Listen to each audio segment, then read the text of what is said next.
enquanto nascidos de mentes férteis e criativas, herdeiras do gênio africano contido dentro de cada um de nós. Basta procurá-lo e, ao encontrá-lo, nos unirmos todos ao Quilombe hoje. Quem disse isso foi Cosme Félix, o presidente da Ordem das Entidades Afro-Brasileiras.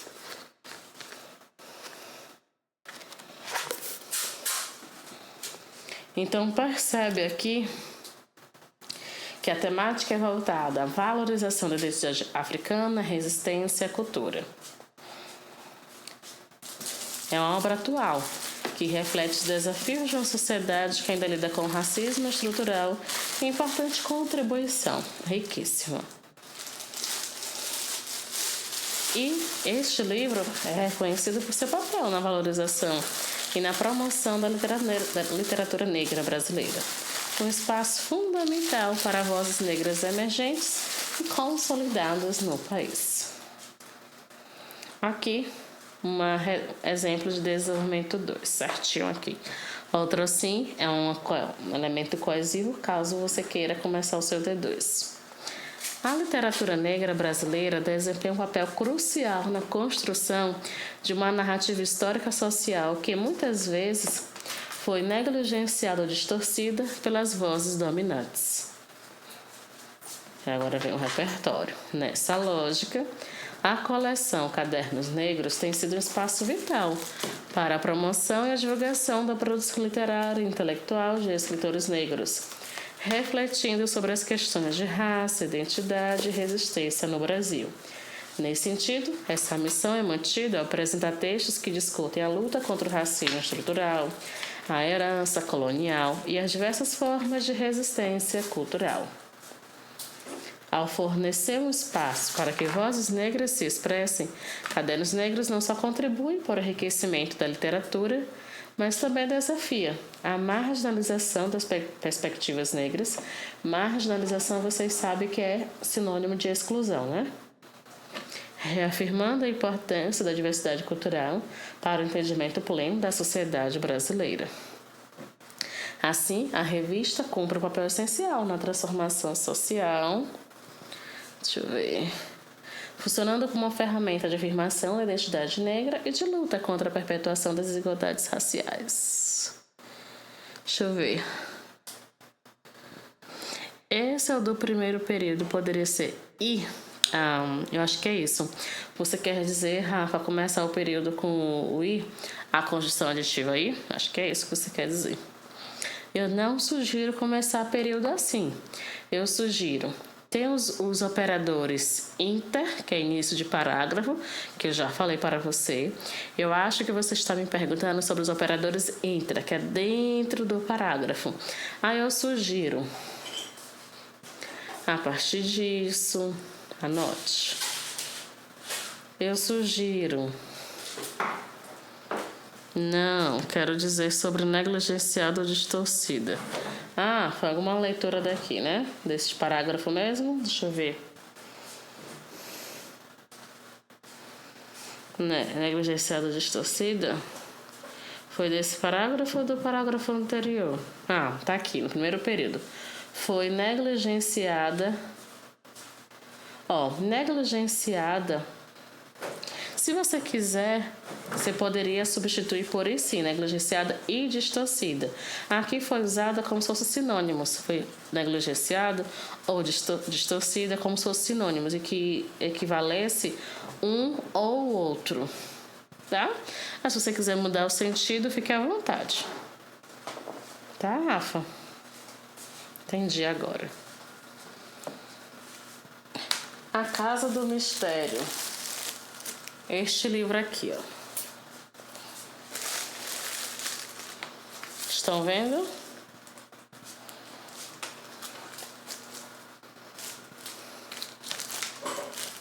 Faz denúncias do racismo religioso, dando logo um spoiler para vocês.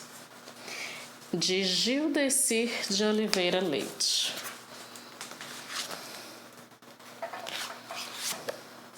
Olha aqui, vou ler um pedacinho aqui da contracapa. Ler esse livro é mergulhar em um universo sagrado. e ao mesmo tempo tão nosso cotidiano. Talvez resulte daí o desejo de não interromper a leitura, de passar o dia pensando no que acabara de ler ou ver. Este livro nos convoca, tanto pela escrita, pela linguagem aqui elaborada, tanto quanto por abordar um tema que exige estar na pauta dos nossos debates desde há muito tempo, e hoje e amanhã. Fala-se muito em aprender a se aceitar, mas pouco se pratica a aceitação do diverso de nós. E esse é um livro sobre a importância de ambos, respeitar assim aos seus e aos outros.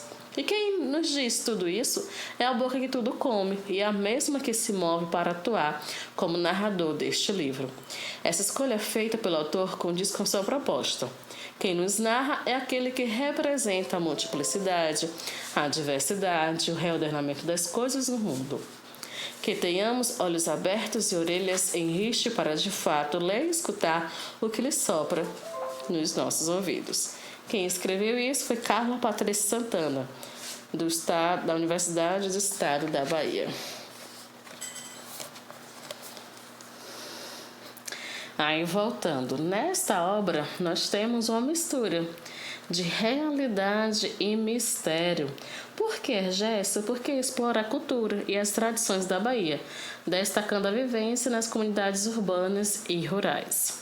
A obra trata de temas como identidade, ancestralidade e o impacto das mudanças sociais, sempre com a visão crítica, claro, das relações entre o urbano e o rural. Ele é ambientado em uma Bahia cheia de mistérios. Olha o próprio título, né? A Casa do Mistério ou a Casa do Renascimento. Propõe uma reflexão sobre a transformação cultural da sociedade baiana nas últimas décadas. Olha aqui.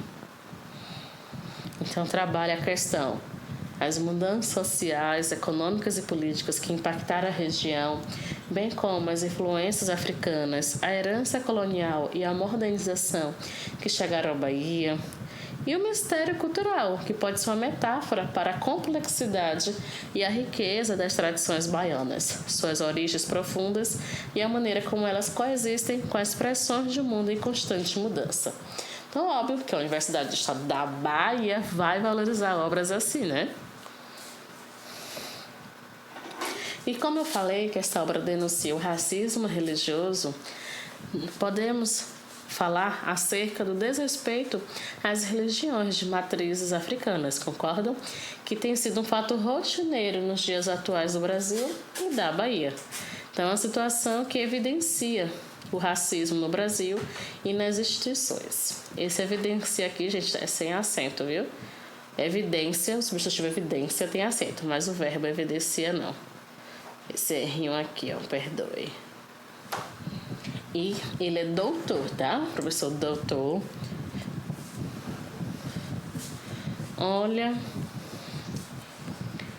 vou para o próximo livro, que não está aqui perto de mim. Capitães de Areia. Acho que Capitães de Areia é muito mais famoso para vocês, não é verdade? Que denuncia a infância abandonada, muitos alunos já usam para temas referentes ao abandono de crianças.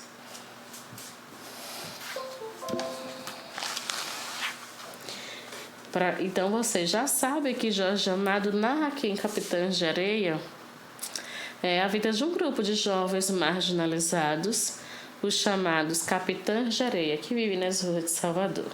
Então, a história foca em Pedro Bala e seus amigos. Vocês podem assistir, inclusive, ao filme, né? Lembrei agora. Que enfrenta dificuldades, violência e busca por um futuro melhor. Então, de forma resumida, denuncia a desigualdade social e as condições de vida das crianças de rua, tá? Então, Amado, ele critica a sociedade brasileira que ignora a realidade dos mais pobres e apresenta uma narrativa que, apesar de dura, valoriza a dignidade dos seus personagens, tá? Então, claro que você pode usar isso comparando com a realidade atual das crianças e adolescentes em situação de rua na Bahia e, claro, em outras partes brasileiras, tá? Não se esqueça, o Nab gosta de modernismo. Então, Amado, ele foi jornalista e um dos maiores representantes da literatura brasileira modernista, tá? como uma obra marcada pela valorização do regionalismo e pela denúncia dos problemas sociais. Então, olha aqui um exemplo de introdução. O livro Capitães de Areia, de Jorge Amado, narra a história de um grupo de meninos de rua em Salvador, lutando pela sobrevivência em um contexto de abandono e de marginalização. Agora vou marcar de amarelo. Fora da ficção, essa obra reflete o triste panorama do abandono infantil no Brasil, em que muitas crianças são excluídas sem apoio familiar ou institucional. Agora vem o fechamento. Logo, as principais causas desse abandono estão a lacuna familiar e a negligência estatal, as quais impedem que muitas crianças tenham acesso a direitos básicos, como a educação e a proteção no país. Quem é meu aluno sabe que toda introdução eu ensino CDF, que é começar com o repertório no primeiro período. Vocês estão vendo aqui de lilás que o primeiro período contextualizou o repertório. No segundo período é o D, quer dizer o tema problematizando. Então, se vocês perceberem aqui, fora da ficção, há uma problematização, dizendo que, infelizmente, o problema que acontece na ficção está na realidade brasileira. E trazer o tema e fechar com 2 culpados no terceiro período. E aqui os 2 culpados, vocês estão vendo que é lacuna familiar, a primeira tese, e estão vendo que negligência estatal é a segunda tese, segundo culpado. Entenderam, CDF? Eu trouxe uma dica desse repertório aqui para vocês acrescentarem. O psicólogo russo Vygotsky afirmou que o meio influencia o homem e que o homem também influencia e transforma o meio. Vocês concordam com isso? Por exemplo, quem nunca ouviu: me diz com quem tu andas, que eu te direi quem és. Vocês acham, por exemplo, que mais influências moldam o seu comportamento? E ao contrário também, claro, né? Boas influências também te influenciam, impactam a sua vida de alguma forma? Qual a sua opinião sobre isso? Deixa aqui. Então, aqui o meio, gente, seja ele familiar, profissional, afetivo, segundo Vygotsky, tem forte influência na vida das pessoas. As pessoas reagem aos estímulos, sentimentos, comportamentos e pensamentos do meio ao qual estão inseridas. Então, a gente pode relacionar isso com esses capitães da areia, né?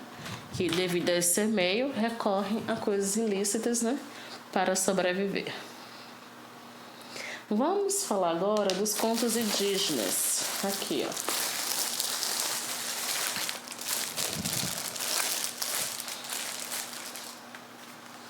Estou vendo?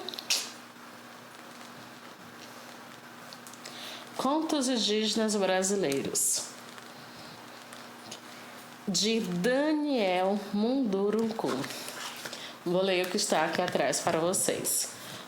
Nos mostra que a palavra cria, é enfeitiça, embriaga, gera monstros, faz heróis, remete-nos à nossa própria memória ancestral e dá sentido ao nosso estar no mundo. Foi com esta paixão e certeza que este livro foi escrito por meio da seleção de mitos que representam a caminhada de diversos povos indígenas. Então aqui já dei um spoiler para vocês, que é uma coletânea de mitos, de narrativas que resgatam a riqueza das culturas indígenas brasileiras. Então, o autor, através de contos que envolvem mitos, lendas e tradições dos povos originários, transmite a sabedoria e os valores das etnias indígenas, tá? Então, é uma preservação da memória ancestral e um meio de resistência à marginalização dos povos indígenas. Olha aqui esse exemplo de introdução. E eu quero que vocês observem se há um CDF, tá? Se começou com repertório no primeiro período, se diz o tema problematizando e se fecha com 2 culpados. Olha aqui. O livro Contos Indígenas. Deixa eu ver aqui. Rafa está perguntando sobre a correção da redação. Existe uma tolerância quanto de erros e desvios ou tem que ser perfeita? Os aspectos gramaticais, Rafa, valem 3 pontos. Então, infelizmente, vamos fingir, né? Espero que não seja o seu caso. Tenho muita dificuldade com a língua portuguesa. Então, possivelmente, a nota pode... Vamos dizer que todo o resto tá bom. Vai ficar entre 7, 7,5, no máximo 8. Porque a gente tem que economizar os erros gramaticais. Porque eles vão avaliar de 0 a 3. Então, aquele aluno com muitos desvios, infelizmente... Claro que 2, 3 desvios, a penalidade é muito pouca. Não se cobre tanto, tá? Eu apenas peço e sempre sugiro aos alunos que cada texto revise. Revise a vírgula, se separou corretamente, se acentuou as palavras, se escreveu corretamente, tá? Voltando. O livro Contos Indígenas Brasileiros, de Daniel Munduruku, reúne narrativas que resgatam a sabedoria ancestral dos povos indígenas do Brasil, preservando culturas e tradições. Percebeu que é o C começar com o repertório? Aí agora vem o D. Fora da ficção, essas histórias podem ser relacionadas ao tema do abandono e da marginalização das populações indígenas, que historicamente têm sido excluídas dos processos sociais, educacionais e políticos do país. Agora, vamos ver se vai fechar com 2 culpados? Logo, as principais causas dessa situação são a lenta mentalidade das pessoas e a invisibilidade da mídia. Tá? Então, não se esqueçam que aqui temos para a redação valorização da cultura indígena, então a importância de preservar e divulgar as tradições culturais e todos os desafios enfrentados pelos povos originários, tá? Então, faz uma reflexão sobre a marginalização, a violência e a falta de políticas públicas, não é, gente? Voltadas para a proteção dos direitos indígenas, ok? Olha aqui, para quem não conhece, Daniel, autor dos Contos Indígenas. Ele é escritor, professor e líder indígena, tá? Vamos falar agora de Ideias para Adiar o Fim do Mundo, de Ailton Krenak. E em ótimo repertório. Muitas pessoas usam o Krenak, por exemplo, a temáticas voltadas ao meio ambiente e eu super apoio. Olha aqui, no livro Ideias para Adiar o Fim do Mundo, Ailton Krenak critica o distanciamento entre a população brasileira como um todo e a natureza, o que não se aplica às comunidades indígenas. Olha, tal pensamento é extremamente atual, já que não só indígenas, como todas as populações tradicionais, têm uma relação de respeito mútuo com a natureza, aspectos que as diferenciam do resto dos brasileiros. Com isso, a agressão ao meio ambiente e o apagamento dos saberes ancestrais configuram desafios para a valorização de comunidades e povos tradicionais no Brasil. Tá bom? Agora falaremos de outro livro, que é Paulinane. Conhecem? Deixa aqui, ó. E aqui fala da luta pela liberdade e identidade da mulher em um sistema patriarcal. Gente, vocês não sabem quanto essa mulher sofre aqui.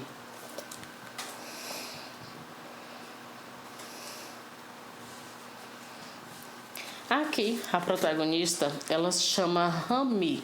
E ela vive em uma sociedade com poligamia. Então, seu esposo, ele pode ter várias esposas. Pense, gente...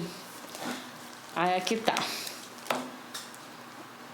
Que narra a história de uma mulher chamada Rami, que lida com os desafios da poligamia em sua vida e com a rivalidade contra as esposas do seu marido, Tony. A autora explora a complexidade das relações familiares, o lugar da mulher na sociedade moçambicana e os conflitos emocionais e psicológicos gerados pela convivência com a poligamia, uma prática ainda comum em algumas culturas. O romance traz uma crítica à opressão feminina e ao patriarcado, o quê? Ao mesmo tempo que revela as nuances da convivência e do amor em um arranjo polígamo.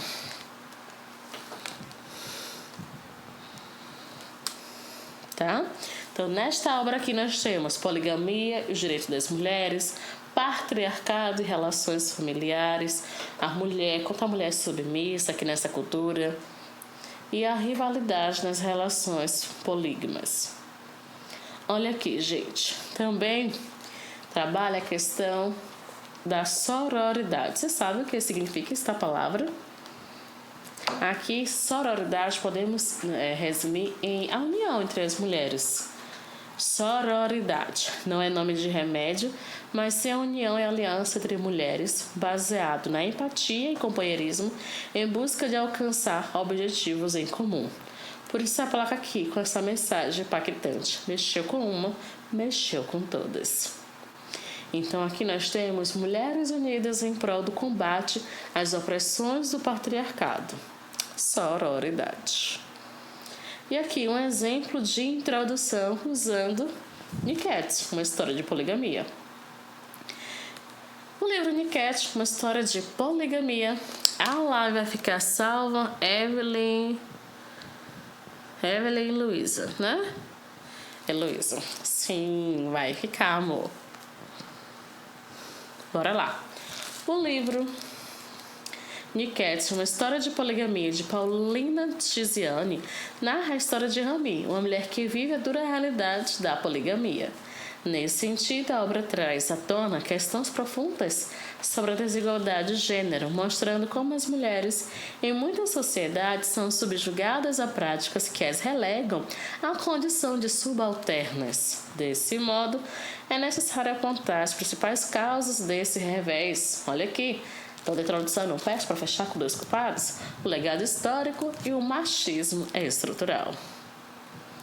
E aqui, gente, uma entrevista concedida da autora Paulina.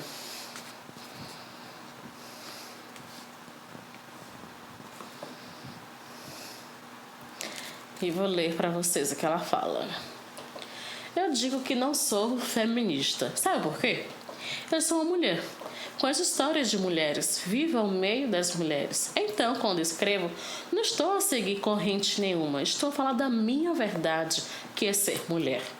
Então, ser feminista não é crime. Mas há pessoas que, de vez em quando, levam esse nome para os extremos. Mais extremos, ênfase. Eu não gosto de extremos. Eu sou mulher.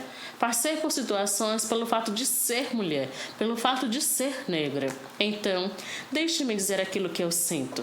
O meu discurso não tem propriamente o cariz feminista orientado, sei lá, por uma determinada corrente.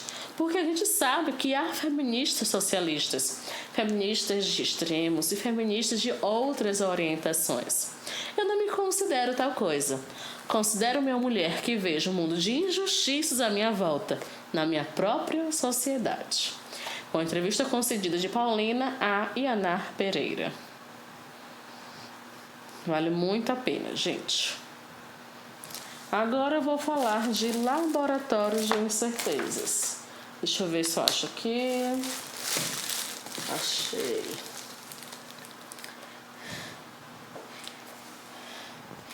Laboratório de incertezas.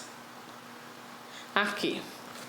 Laboratório de incertezas. Cuidadosa antologia poética que reúne os melhores momentos da produção de Wesley Correia. Abarca um período que vai de 2006, quando lançou o inspirado Pausa para um Beijo e Outros Poemas, a 2017, com o lançamento de Íntimo Versúvio. Os poemas de Wesley fundem-se em duas dimensões. Se por um lado são inevitavelmente políticos, por serem escritos por um homem negro, professor, nordestino, envolvido com suas subjetividades e consciente do local social que ocupa, por outro, São a expressão de um trabalho meticulosamente urdido com consciência da seleção de expressões e das construções sonoras e rítmicas a serem exploradas, quando se desafia a palavra e o sentimento na gestação de um poema. Então, eu já falei, né? Que a antologia poética são poemas.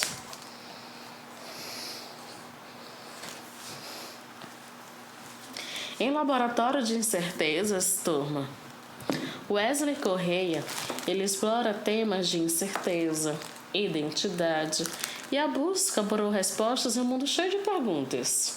O livro mistura ficção com reflexão filosófica, propondo questionamento sobre a realidade e a sociedade. Aqui, ó, para quem não conhece o Wesley.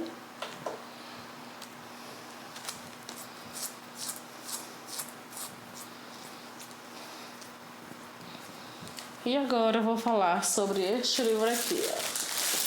Separei para mostrar para vocês. Orixás em Cordel.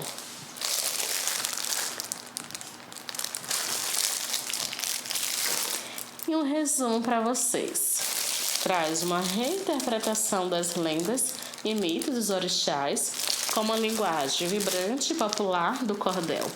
Então, o livro conecta, gente, a tradição afro-brasileira com a poesia nordestina, então trazendo os orixás para o centro da narrativa, tá?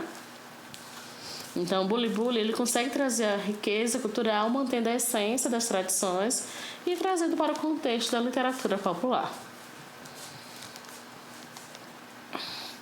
E óbvio que é uma forma de valorização da cultura negra no Brasil. Vocês conhecem o Buli Buli? O Buli Buli, gente, ele faz um resgate da cultura afro-brasileira, especialmente das tradições e mitos ligados aos orixás. Uma forma, né, de valorização, como eu falei anteriormente.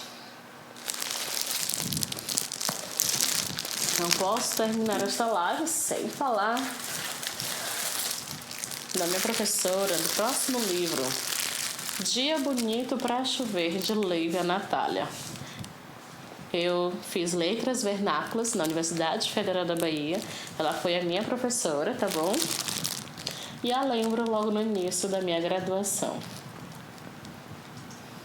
E o que fala, Jéssica, esse Dia Bonito pra Chover? É uma coletânea, gente, de poesias que abordam as complexidades da vida, do amor e da resistência. Olha aqui, são poemas. E vou ler como ela se descreve, tá? Sou uma mulher negra feminista, nordestina, professora, que mais? Então, Lívia Natália, ela usa a poesia para tratar de temas como a identidade negra, o pertencimento e as relações humanas, tá? Então, ela transmite as emoções e vivências de pessoas que enfrentam as diversidades da vida e é uma celebração da identidade negra e das pequenas vitórias do cotidiano.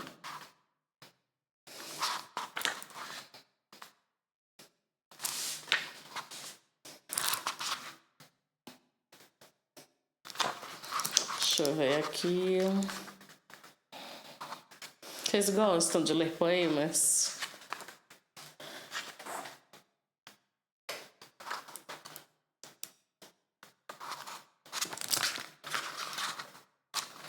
Não achei o meu preferido. Então não se esqueça que neste livro trabalha, né?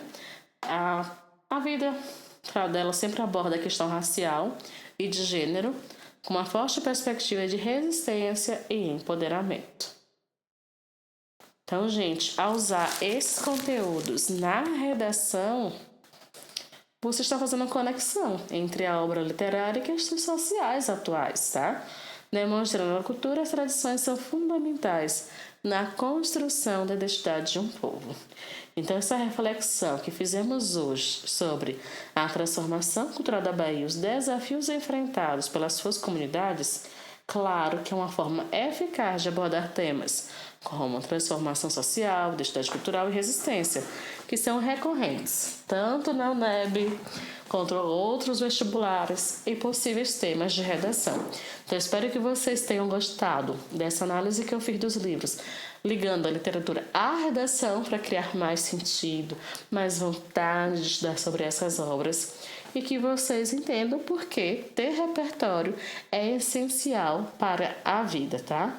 Muito obrigada por vocês terem chegado até aqui. Não se esqueça de se inscrever neste canal, deixar seu comentário se essa aula foi válida. Compartilhe com todo mundo que fazer a UNEB e próximo ano já está aí. Então, se você quer ser meu aluno, não esqueça de entrar em contato comigo, tá? Meu Instagram, Redação com a Jessie Rosa. Tchau, tchau.